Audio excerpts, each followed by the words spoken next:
3. Intermission. Folka. You've unlocked a brief intermission. 1 year ago, the boat lurches violently. A wave, if it can be called that, rises before them. A wall of churning energy shot through with threads of silver and pale blue light. It has no crest, no foam. It simply is. A manifestation of whatever force sealed this continent away from the world during the chaos of the Palladian War. Something catches Folka's focus. In the water, she feels a familiar signature, a presence. Amnelis. The name surfaces unbidden, dragging memories with it. Amnelis of the Eight Sages. The enemy.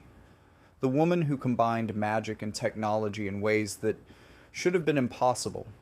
Who created weapons of terrible power for Hess. Folka had never faced her directly during the war, but she'd felt her work. Everyone had. The giant of Babel. The visionary magic that blurred the line between crystal and machine.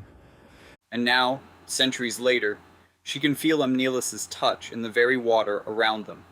Not a conscious presence, more like a fingerprint, a residue of magic woven into the barrier itself.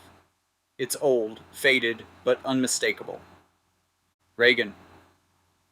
Folka's voice is tight. Do you feel that? He's silent for a moment. Then, Gilgamesh. The name hangs between them. Their former comrade. The Veritas of the Frost. Brash, reckless, battle-thirsty. A man who looked down on anyone who didn't match his power. Reagan had led him once, in the Sworn Eight. Had trusted him, as much as anyone could trust Gilgamesh. Ultimately, he had abandoned the war to pursue thee. And now his magic is here too, threaded through the barrier alongside Amnelis's. Two former enemies apparently working together. The implications are unsettling. They're both here, Folka says. It's not a question. It seems so. Reagan's voice gives nothing away. Whatever happened to them after Vlad's betrayal, they ended up on this continent, together. Folka files that away. Later. She'll deal with the implications later. Right now, the barrier is rising before them like a living thing, and she can feel it, testing her. Asterisk, asterisk, asterisk. The village was burning. Folka stood at the edge of the water, her armor gleaming in the firelight. Blue and gold, beautiful and terrible. Behind her, the lake churned, poisoned, corrupted, dying. She had done that. She had stood there and watched the life drain from the water, and she had felt nothing. The hypnosis made sure of that. The cruel mask she wore protected her from the horror of her own actions. Please, a woman begged, clutching a child to her chest. Please. We had nothing to do with the war. Folka smiled. It was a beautiful smile. She had practiced it in the mirror. Everyone has something to do with the war, she said. You simply chose the wrong side. The spell left her fingers before she could think, before she could feel. The woman fell. The child screamed.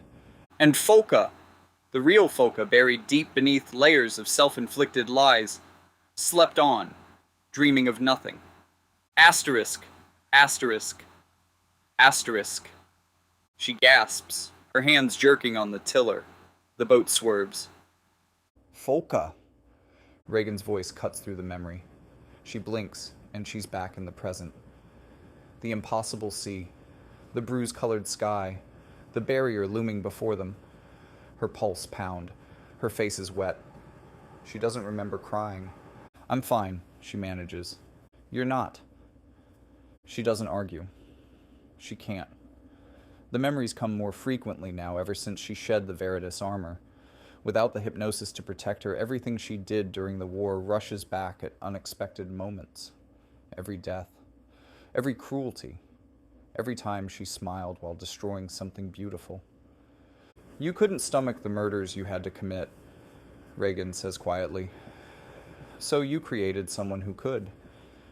That wasn't weakness, Folka. It was survival. It was cowardice. It was war. His voice hardens just slightly. I gave orders that sent good soldiers to their deaths. I watched friends fall and couldn't stop to mourn them. I cut down fellow humans because they believed something different than I did. We all did terrible things. The question is, what we do now. She wants to believe him. She wants to believe that the blood on her hands can somehow be washed clean. But every time she closes her eyes, she sees the faces. The woman in the village, the soldiers at Lake Door, the countless others whose names she never learned, whose lives she ended with a smile and a flick of her wrist. And now Reagan wants her to help save Rowan. Rowan. She fought against him. She was Aldor. He was Hess. They stood on opposite sides of a war that consumed their world, and she would have killed him without hesitation if they'd met on the battlefield. The hypnosis would have made it easy, would have made her enjoy it. And now, Reagan, her commander, the man who never gave up on her even when she gave up on herself, wants her to help bring him back. "I can't do this," she whispers. "You can. You don't understand. I fought against him. I was prepared to kill him. I was prepared to kill all of them. And now, you want me to..." I want you to help me find my brother. The word stings like the saltwater spray of the ocean. Brother. Not enemy. Not Hess Sage. Brother. Reagan turns to face her fully. In the strange light of the barrier, his face looks older than she remembers. The scar on his cheek, the lines around his eyes. He's carried this weight for centuries, searching, hoping, refusing to give up even when every lead went cold. Rowan was my brother in every way that mattered, he says. We trained together.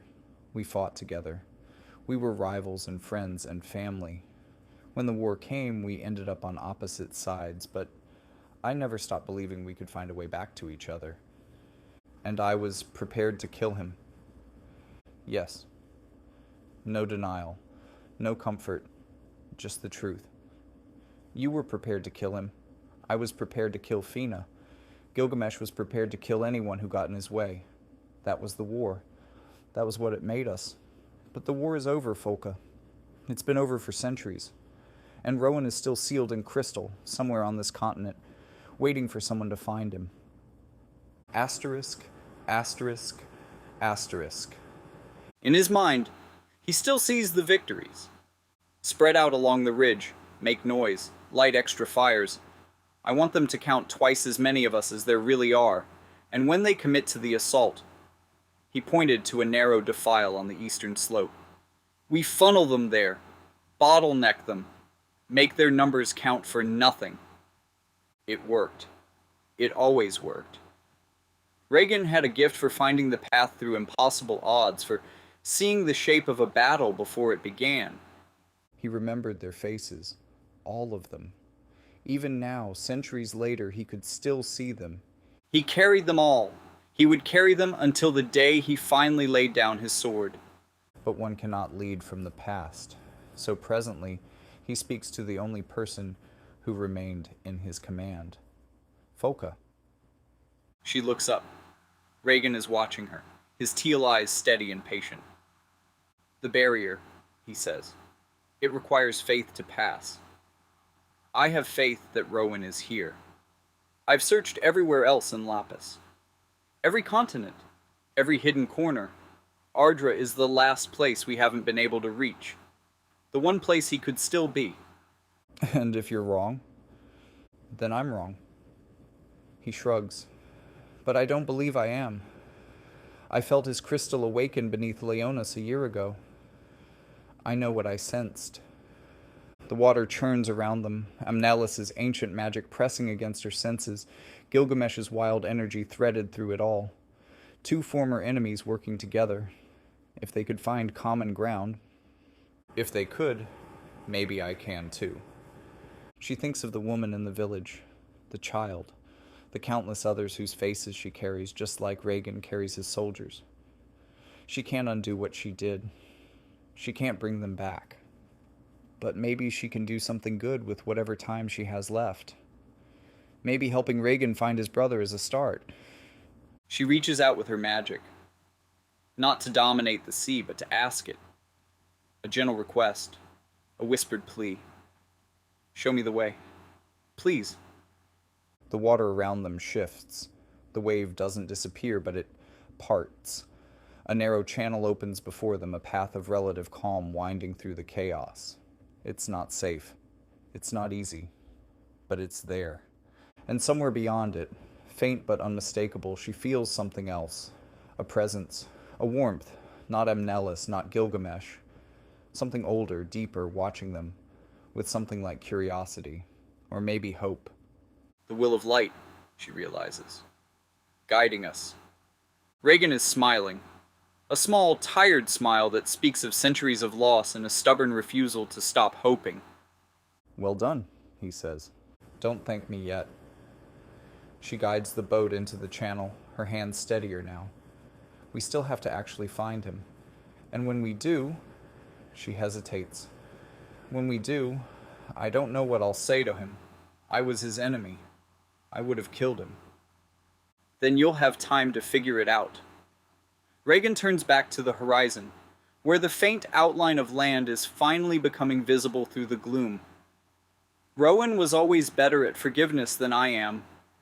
He'll understand.